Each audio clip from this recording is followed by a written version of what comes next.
అందరికీ నమస్కారం. మీరు వినబోతున్న కథ కన్నుల్లోని రూపమే 57వ భాగం. శారదాకి నిజంగా నందితాకి అత్తయ్య అయితే భూమికి కజిన్ అవుతుంది. అది నందితాకి కష్టంగానే ఉంది. నేను ఈ ఫోటోని తీసుకోవచ్చా? నందిత అడిగింది. ఇది ఒరిజినల్ది, దీని కాపీస్ ఇంకా ఉన్నాయి, అందులో నుండి ఒకటిస్తాను అంటూ భూమి బ్యాగ్లో నుండి తీసి మరొకటిచ్చింది. ఆ తరువాత ఇద్దరూ బయలుదేరారు. భూమి తన కార్ తీయబోతుండగా టైర్ పంక్చర్ అయింది. ఏం చెయ్యాలో అర్థం కాక అలానే నిల్చునుంది. నందిత అది గమనించి, ఎక్కడి వరకు వెళ్ళాలి? నేను డ్రాప్ చేస్తాను, నందిత అడిగింది. ఎగ్జిబిషన్ సెంటర్కి అంటూ భూమి మొహమాటంగానే కార్ ఎక్కింది. భూమిని డ్రాప్ చేసిన తర్వాత నందిత తన ఇంటికి వెళ్ళగానే ఫోటో చూపించి తన తండ్రిని విషయం అడిగింది. ఇది నీకెక్కడిది? ఎవరిచ్చారు? ఇవాళ నాకు అనుకోకుండా ఆనంద్ శర్మ గారమ్మాయి భూమి బ్యూటీ పార్లర్లో కలిసింది అంటూ జరిగిన విషయమంతా చెప్పింది. నందిత తండ్రి మొహంలో ఎలాంటి బాధ విచారం కనిపించలేదు. నందిత మొత్తం చెప్పింది, కానీ భూమి పెళ్లి జరిగినందుకు 16వ రోజు సెలబ్రేషన్కి తన్ని ఆహ్వానించిన విషయం చెప్పలేదు. రెండో రోజు ఉదయం నందిత బయటికి వెళ్తుంటే, ఎక్కడికి అంటూ తన తల్లి అడిగింది. మేఘన చారిటీ ఎగ్జిబిషన్ ఓపెన్ చేస్తుంది, నా వంతు చేయటానికి వెళ్తున్నాను, నందిత చెప్తుండగా తన నాయనమ్మ కార్లో ఏదో బ్లాక్ బాక్స్ దొరికిందంటూ తీసుకొచ్చి చేతిలో పెట్టింది. ఓపెన్ చేసి చూస్తే బ్రేస్లెట్. ఇది నాది కాదు నాని, నా తర్వాత కారు ఎవరైనా తీసుకెళ్లారా అంటూ గుర్తు తెచ్చుకుంది. నిన్న భూమి ఎక్కింది, నిన్న భూమి కారెక్కింది, తను నాకు కజిన్ అవుతుందంట. నందిత అనగానే తన నాయనమ్మ విచిత్రంగా చూసింది. వాళ్ళిద్దరికీ అంతా వివరించి చెప్పింది నందిత.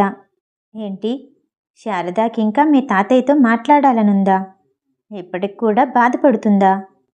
మీ తాతయ్య నేను వారం రోజుల క్రితమే తన్ని కలిశాము. అదే పొగరు, అదే దురుసుతనం, మనిషిలో ఎలాంటి మార్పు లేదు. తన కూతురని చెప్పుకునే భూమి కూడా చిత్తులు మారి నక్కలాంటిది. మీ తాతయ్య శారదా పెళ్ళప్పుడు ఆనంద్ శర్మ గురించి అంతా ఇన్వెస్టిగేషన్ చేశారు. అతను డబ్బున్న ప్రతి అమ్మాయి వెంట పడేవాడు, ఎక్కడా ఎవరూ దొరకలేదు. శారద అతని ప్రేమలో మునిగిపోయింది. మీ తాతయ్య ఎంత చెప్పినా వినిపించుకోకుండా గొడవపడి ఇంట్లో నుండి వెళ్ళిపోయింది. తన నానమ్మ చెప్పిందంతా విని నందిత తన తండ్రి ఎందుకు ఈ విషయమంతా నిన్నడిగితే చెప్పలేదో అర్థమైంది. ఆ అమ్మాయి బ్రేస్లెట్ ఇక్కడ వదిలేసింది అంటే దాని వెనకాల ఏదో విషయం ఉండే ఉంటుంది. చూస్తూ ఉండు, తన సెలబ్రేషన్ జరిగే రోజు నీకు కాల్ చేస్తుంది. ఏదో ఒక విషయం చెప్పి ఎవరిని పంపించటానికి వీలవ్వట్లేదు, నువ్వే స్వయంగా తీసుకురాగలవా అని బతిమాలుతుంది. నువ్వేమో చాలా అమాయకురాలివి, వెంటనే వెళ్ళిస్తావు. మన కుటుంబం నుంచి నువ్వొక్కదానివి వెళ్ళావంటే అందరూ వెళ్ళినట్టే. నువ్విచ్చిన బ్రేస్లెట్ని మన కుటుంబం నుంచి గిఫ్ట్ వచ్చిందంటూ అందరికీ చెప్తుంది. నువ్వు వేసుకున్న డ్రెస్ వల్ల మేఘనాకి పేరొచ్చింది కదా, అలాగే నువ్వు వెళ్ళిన అవకాశాన్ని తన పబ్లిసిటీ కోసం వాడుకుంటుంది. తన నానమ్మ చెప్పిన విషయాలు విని నందిత చాలా ఆశ్చర్యపోయింది. మేఘన చెప్పినప్పుడు భూమి గురించి వినటమే కానీ మరీ ఇంత కపటంగా ఉంటుంది అనుకోలేదు. ఓకే నానమ్మ, నేనిది ఎవరైనా డ్రైవర్తో ఇచ్చి పంపించేస్తాను. తన పెళ్ళికి కానీ ఆ తర్వాత జరిగే ఏ సెలబ్రేషన్కి కానీ మేఘన వెళ్ళలేదు. అందుకే నేను వెళ్ళకూడదనుకుంటున్నాను. మేఘన చేసే పనులకి తోడుగా ఉంటాను అని చెప్తూ ఆ బ్రేస్లెట్ని తన నాని చేతిలోనే ఉంచి అక్కడి నుండి వెళ్ళిపోయింది నందిత. ఇవన్నీ చూసుకుంటూనే మేఘన తన షూటింగ్లో బిజీగానే ఉంది. శాతాన్ మేఘన కోసం వస్తూనే ఉన్నాడు. ప్రతిరోజు ప్రపోజ్ చేస్తూనే ఉన్నాడు.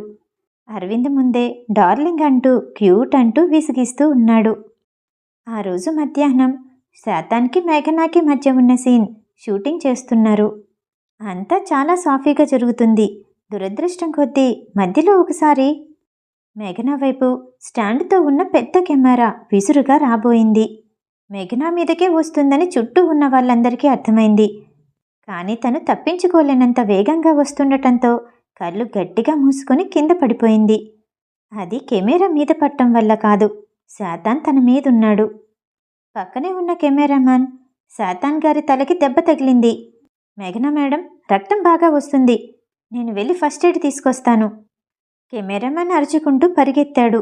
ఉన్నవాళ్ళంతా పరిగెత్తుకుంటూ దగ్గరకొచ్చారు.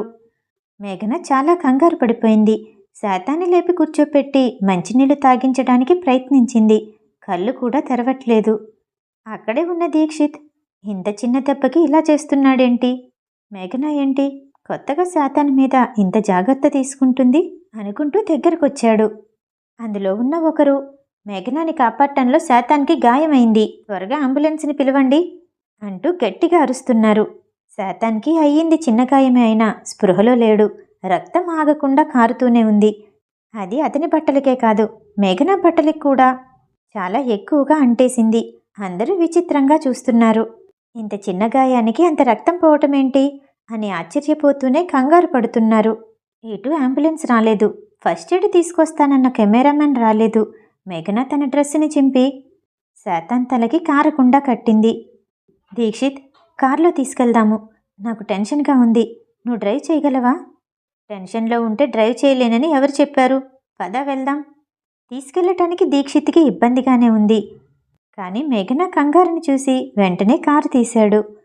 శాతాన్ మధ్య మధ్యలో మత్తుగా కళ్ళు తెరిచి చూస్తున్నాడు.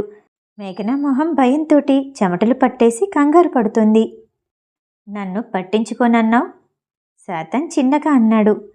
మేఘన రక్తం కారుతున్న దగ్గర చేత్తో ఉత్తిపట్టి, నేను మళ్ళీ నీకు రుణపడాలనుకోవట్లేదు అంటూ మొహం తిప్పుకుంది. ఇదంతా దీక్షిత్ గమనిస్తూనే ఉన్నాడు. తన ఎక్స్ బాయ్ ఫ్రెండ్ కోసం ఇంతలా వర్రీ అవుతుందేంటి? ఓవర్గా అనిపించట్లేదు? ముందు మిర్రర్లో నుంచి వెనకాల ఉన్న మేఘనాన్ని చూస్తూ అనుకున్నాడు. మరింత వేగంగా తీసుకొచ్చేసరికి 10 నిమిషాల్లో హాస్పిటల్లో ఉన్నారు. కారు దిగి వెనక సీట్లో చూసిన దీక్షిత్కి చాలా విచిత్రంగా అనిపించింది. సీట్ అంతా రక్తం. ఆ ఇద్దరూ వెళ్తున్న దారంతా రక్తం బొట్టులుగా కారి కనిపిస్తుంది. వెనకాలే దీక్షిత్ పరిగెత్తుకుంటూ వెళ్ళాడు. ఏంటిది?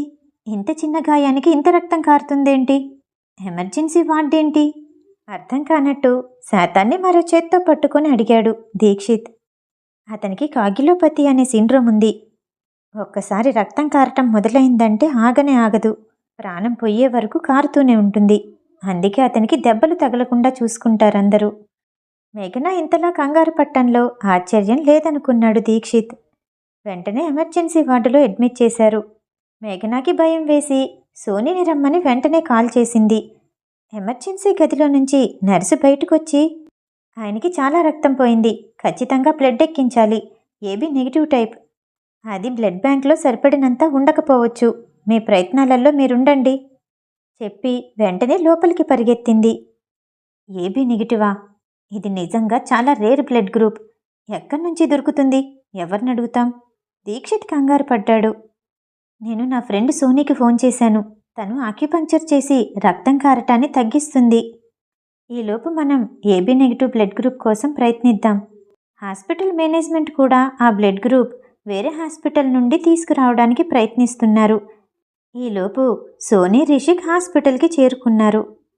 రిషిక్ డాక్టర్తో మాట్లాడిన తర్వాత మేఘన దగ్గరకొచ్చాడు. బరువుగా ఉన్న కెమెరా కొంచెం ఎత్తులో నుండి వేగంగా పడబోయింది. నా మీద పడకుండా ఆపే ప్రయత్నంలో ఇలా అయిపోయింది. తనకొస్తున్న దుఃఖాన్ని ఆపుకుంటూ చాలా బాధగా చెప్పింది మేఘన. ఇలా జరిగితే అతను ప్రమాదంలో పడతాడని తెలుసు. అలాంటప్పుడు ఎందుకు నాకు అడ్డు రావాలి అని ఏడుస్తూ ఉండగా వెనకాల నుండే ఎవరో అడుగుల చప్పుడు వినిపించింది. నాది కూడా same blood group, use my blood అంటూ డాక్టర్తో మాట్లాడటం వినిపించింది. మేఘన తలెత్తి చూసేసరికి అరవింద్ ఉన్నాడు. ఈ సమయంలో మాట్లాడే అవకాశం లేదు, మిమ్మల్ని టెస్ట్ చేయాలి. అతని పరిస్థితి ఇంకాసేపు ఇలానే ఉంటే వెంటనే కోమాలోకి వెళ్ళిపోతాడు అంటూ నర్సుని పిలిచి అరవింద్ని తీసుకెళ్లమని చెప్పాడు. సోనీ రావటం వల్ల బ్లడ్ కారటం తగ్గింది. కానీ శాతాన్ స్పృహలో లేడు. ఇదంతా దేవుడు చేసిన అరేంజ్మెంటా? ఇద్దరిది ఒకటే బ్లడ్ గ్రూప్? దీక్షిత్ అంటూ ఆశ్చర్యంగా చూశాడు. మేఘన కూడా అరవింద్ది శాతాన్ది సేమ్ బ్లడ్ టైప్ అని అస్సలు ఊహించలేదు. ఇద్దరూ ఒకటే గదిలో ఉన్నారు. అరవింద్ నుండి బ్లడ్ని తీస్తున్నారు. రిషిక్ కారిడార్లోకెళ్ళి ఎవరికో ఫోన్ చేస్తున్నాడు. అంతా నిశ్శబ్దం, భయం భయంగా ఉంది. మరి కాసేపటికి ఎమర్జెన్సీ రూమ్ నుండి డాక్టర్ బయటకొచ్చాడు. ఎలా ఉంది డాక్టర్? కూర్చున్న దగ్గర నుంచి ఉన్న పలంగా లేచి పరిగెత్తుకుంటూ డాక్టర్ దగ్గరికి వెళ్ళి అడిగింది. అతను నుదురుకి పట్టిన చెమటలు తుడుచుకుంటూ, అతను ప్రమాదం నుండి తప్పించుకున్నాడు. అని భారంగా చెప్పాడు. అదే గదిలో నుంచి సోనీ కూడా బయటకొచ్చింది. తన చేతుల నిండా రక్తం మరకలు కనపడుతున్నాయి. ఇంకా భయం లేదక్కా, అరవింద్ గారు కాపాడారు, థ్యాంక్స్ చెప్పాలి చెప్పి భారమంతా పోయినట్టు గట్టిగా ఊపిరి పీల్చి వదిలింది. శాతాన్ని ఎమర్జెన్సీ రూమ్ నుంచి వేరే రూమ్కి మార్చారు. అరవింద్ మరో 2 నిమిషాల్లో బయటకొచ్చాడు. పరిగెత్తుకుంటూ వెళ్ళి చేతిని అందుకుంది మేఘన. ఎలా ఉన్నారు? కళ్ళు తిరుగుతున్నాయా? ఇంటికెళ్ళాక మీకు మంచి ఫుడ్ చేసి పెడతాను అంటూ కంగారుగా చూసింది. నేను మరీ అంత వీకేం కాదులే. నీడిల్ పెట్టిన చోట కాటన్ బాల్ని పట్టుకొని అన్నాడు అరవింద్. అక్కడి నుండి చచ్చి చెడి కార్ని అంత స్పీడ్గా తీసుకొచ్చి ఇక్కడి వరకు వస్తే నాకేం చేసి పెట్టేది లేదు కానీ చివరి నిమిషంలో వచ్చిన మా మామని ఎన్ని ప్రశ్నలేస్తుంది, ఎన్ని జాగ్రత్తలు తీసుకుంటుంది అంటూ తిట్టుకున్నాడు దీక్షిత్. అవును, ఇదంతా మీకెవరు చెప్పారు? కార్తీక్ ఫోన్ చేసి చెప్పాడు. నాది సేమ్ బ్లడ్ టైప్ కదా, వెంటనే వచ్చేశాను అరవింద్ చెప్పాడు. సోనీ అరవింద్కి థ్యాంక్స్ చెప్పి వెంటనే శాతాన్ ఉన్న గదిలోకి వెళ్ళిపోయింది. ఆ వెనకాలే రిషిక్ వచ్చాడు. అరవింద్ని ఇబ్బందిగా చూస్తూ థ్యాంక్స్ చెప్పాడు. ఇదేమీ పెద్ద విషయం కాదు, మేఘనకి సంబంధించిన ప్రతి విషయం నాకు సంబంధించిందే. శాతాన్ని మార్చిన గదిలోని చాలాసేపటి వరకు శాతాన్ స్పృహలోకి రానేలేదు. జరిగింది చాలా చిన్న సంఘటన, కానీ ప్రాణం పోయేంత భయంతో ముగిసింది. మత్తులోనే నెమ్మదిగా కళ్ళు తెరిచాడు శాతాన్. తల తిప్పి చుట్టూ చూశాడు. అక్కడే ఉన్న రిషిక్, పక్కనే ఉన్న సోనీ వెంటనే పరిగెత్తుకునొచ్చారు. మేఘన నిలబడి శాతాన్ని భయంగా చూస్తుంది. ఏంటి, నేనింకా బ్రతికే ఉన్నానా? మీరందరూ కనిపిస్తున్నారు. అతని మొహంలో పొగరు తగ్గలేదు, కానీ మాటలో ఆశ్చర్యం కనిపిస్తుంది. ప్లీజ్, హాస్పిటల్లో ఉండి చావుల గురించి మాట్లాడకూడదు. ఇంకా ఎన్నాళ్ళు బ్రతకాలి అని నిరాశగా అన్నాడు. మేఘన ఏమీ మాట్లాడలేకపోయింది. 2 నిమిషాల నిశ్శబ్దం తర్వాత, మై డియర్, నేను నిన్ను 2వ సారి కాపాడాను అని సంతోషంగా అన్నాడు. అలాగని మరో 4 సంవత్సరాలు నీ దగ్గర ఉంటానని అనుకోకు. అదే దెబ్బ నాకు తగిలుంటే వారం రోజుల గాయంతో మానిపోయేది. మేఘన కొంచెం కోపంగానే అంది. మ్యాగీ డియర్, నేను నీకోసం ఇంత చేశాను కదా, అలా వెళ్ళి నా కోసం ఒక యాపిల్ కట్ చేయి. నువ్వే చుట్టూ రక్తమంతా నిండిపోయి యాపిల్లా ఉన్నావు, మళ్ళీ ఇంకో యాపిల్ అని తిట్టుకుంటూ యాపిల్ని తీసుకొచ్చి కట్ చేయిపోయింది. వెనకాలే అరవింద్ వచ్చాడు. ఎన్ని యాపిల్స్ కావాలంటే అన్ని కట్ చేసి పెడతాను. రక్తం ఇచ్చిన వాడిని ఏమాత్రం చేయలేనా? నేను నిన్ను కాపాడాను. మేఘన ఇంక నీకు రుణపడి లేదు. శాతాన్ అరవింద్ వైపు చూస్తూ విచిత్రమైన నవ్వు నవ్వాడు. అరవింద్ యాపిల్ తొక్క తీసి కట్ చేసి శాతాన్కి అందించాడు. నాకిలా ఉంటే తినాలనిపించదు, వాటిని రకరకాల షేప్లో కట్ చేసి పెట్టు. మేఘనాకి శాతాన్ని లేపి కూర్చోపెట్టి చెంపల మీద అటూ ఇటూ వాయించాలనిపించింది. అరవింద్ ఓపిగ్గా వాటిని రకరకాల ఆకారాల్లో కట్ చేసి పెట్టాడు. ఆహా, సడన్గా నాకెందుకో యాపిల్ తినాలనిపించట్లేదు. నా మీదంతా రక్తం మరకలున్నాయి. నేను డ్రెస్ చేంజ్ చేసుకోవాలి, నాకు హెల్ప్ చేయి. ఒరే సచ్చినోడా, ఆడపిల్లల్ని కవ్వించినట్టు ఇవేం పనులు? మేఘన తనలో తనే కొనుక్కుంటూ శాతాన్ వైపు చూసింది. అంత విచిత్రంగా చూడాల్సిన అవసరం లేదు. నాకు మొగాళ్ళ మీద ఇంట్రెస్ట్ లేదు. రామస్వామి కార్పొరేషన్కి అధినేత. ఎవరికో ఒకరికి అరుదుగా ఉండే బ్లడ్ టైప్. ఇలా ఉన్నప్పుడు ముందే స్టోర్ చేసుకుని ఉండరా? అయినా సరే పర్సనల్గా వచ్చి నాకెందుకు ఇచ్చాడు? ఎందుకంటే నేను రుణపడుండాలని, నీ దగ్గర ఇంప్రెషన్ కొట్టేయాలని. శాతాన్ అనేసరికి అరవింద్ కోపంగా చూశాడు. దాంతోపాటు మేఘన ఏమనుకుంటుందోనని కొంచెం కంగారు పడ్డాడు. మేఘన వెనకాల నుండి వచ్చి హత్తుకొని, థ్యాంక్ యూ మై డార్లింగ్, అతని మాటలేమీ పట్టించుకోవద్దు, అలానే వాగుతుంటాడు. శాతాన్ నీకు స్టోర్ చేసిన బ్లడ్ కంటే స్వయంగా వచ్చి ఇవ్వటానికి వెనకాడలేదు. అది నా అరవింద్ మంచితనం అంటూ శాతాన్ ముందే అరవింద్ బుగ్గ మీద ముద్దిచ్చింది. అరవింద్ లోపలికి వచ్చేసరికి సోనీ, రిషిక్ బయటికి వెళ్ళిపోయారు. మరి కాసేపటికి రిషిక్ వచ్చి, అది మేమంతా చూసుకుంటాము, ఇంకా మీరు బయలుదేరండి అన్నాడు. మేఘన చిన్నగా తలగొక్కుంటూ, నా వల్ల ఇదంతా జరిగింది కదా, ఇంకాసేపు ఉంటాను, ఇంకా ఏదైనా హెల్ప్ కావాల్సి వస్తుందేమో చేస్తాను అంటూ అక్కడే కూర్చుంది. మీరిద్దరూ ఇక్కడే కూర్చున్నారంటే ఆయన ఎమోషన్స్తో ఆడుకున్నట్టే. బయలుదేరండి, రిషికి వెంటనే అన్నాడు. అది నిజమే అనుకొని మేఘన అరవింద్ని తీసుకొని వెంటనే బయటకొచ్చేసింది. మరి కాసేపట్లో శాతాన్ని చూడటానికి జనార్దన్తో పాటు మరికొంతమంది వచ్చారు. అందరికీ రిషిక్ అరవింద్ వల్ల బ్రతికి బయటపడ్డాడు అంటూ వివరించటం మొదలుపెట్టాడు. ఇంటికొచ్చేసిన తర్వాత మేఘనాకి చాలామంది కాల్ చేస్తూనే ఉన్నారు. ప్రతి ఒక్కరి కాల్ పికప్ చేసి శాతాన్ బానే ఉన్నాడు, శాతాన్ బానే ఉన్నాడు అని చెప్తూనే ఉంది. అరవింద్ ఇంటికెళ్ళగానే ఆ కెమెరా ఎలా పడిపోయిందో కనుక్కోమని సంజయ్కి అప్పచెప్పాడు. సంజయ్ అక్కడున్న సీసీ కెమెరా వీడియో తీసుకొచ్చాడు.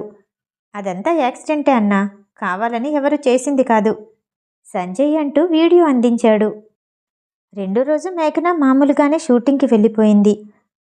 శాతాన్తో తీసే సీన్స్ చాలా వరకు అయిపోయాయి. ఇంకా ఫస్ట్ హీరోతో చేసే సీన్సే ఉన్నాయి. డైరెక్టర్ వాటిని కొనసాగిద్దాం అనుకున్నాడు. ఇలా మేఘనాకి ఎంతో బిజీగా ఉంటూనే 20 రోజులు గడిచిపోయాయి. ఈ 20 రోజుల్లో చాలా జరిగాయి. అరవింద్ తండ్రి శేఖర్ రామస్వామికి ఆరోగ్యం బాలేక హాస్పిటల్లో అడ్మిట్ అయ్యాడు. రాత్రికి రాత్రే 10 ఏళ్ల వయసు పెరిగిపోయినట్టు అనిపించాడు. భార్య మహతి పక్కనే ఉంది. ఈ విషయం మేఘనాకి అరవింద్ తెలియకుండా ఉంచాడు. ఒకరోజు మేఘన ఇంటి గుమ్మం తలుపు ఆగకుండా ఎవరో కొడుతూ ఉన్న శబ్దం వినిపించింది. మేఘన కంగారుగా బయటకొచ్చి తలుపు తీసి చూస్తే ఎదురుగా దీక్షిత్ ఉన్నాడు. నీకు ఒక విషయం చెప్పాలి, నమ్మవని వీడియో కూడా తీసుకొచ్చాను. అది అరవింద్ గురించి. అరవింద్ గురించే కాదు, శాతాన్ గురించి కూడా, దీక్షిత్ కంగారుగా చెప్పాడు. మేఘన అర్థం కానట్టు అయోమయంగా చూస్తూ ఉండిపోయింది. ఫస్ట్ లోపలికి పద. మా తాత హాస్పిటల్లో ఎందుకు జాయిన్ అయ్యాడో తెలుసా? ఈ కొన్ని రోజుల్లో చాలానే జరిగాయి. నీకు కూడా చెప్పే సమయం నాకు దొరకలేదు. ఎప్పుడు చెప్పాల్సిన అవసరం వచ్చింది. నీకు శాతాన్కి అరవింద్కి ఉన్న సంబంధం ఏంటో తెలుసా? ఇది తెలియాలంటే నీకు ముందు కొంత గతం తెలియాలి. నీకేమన్నా పిచ్చెక్కిందా? ఏం మాట్లాడుతున్నావు? అరవింద్కి శాతాన్కి మధ్య బిజినెస్ గొడవలేవో ఉంటాయని తెలుసు. నీ మొహం బిజినెస్ గొడవలు, చెప్పేది విను అంటూ దీక్షిత్ కసురుకున్నాడు. మిగతా కథ తర్వాయి భాగంలో. ఈ కథ వింటం మీకు నచ్చినట్టయితే లైక్ చేసి సబ్స్క్రైబ్ చేయండి. మళ్ళీ రేపు కలుద్దాం. నమస్తే.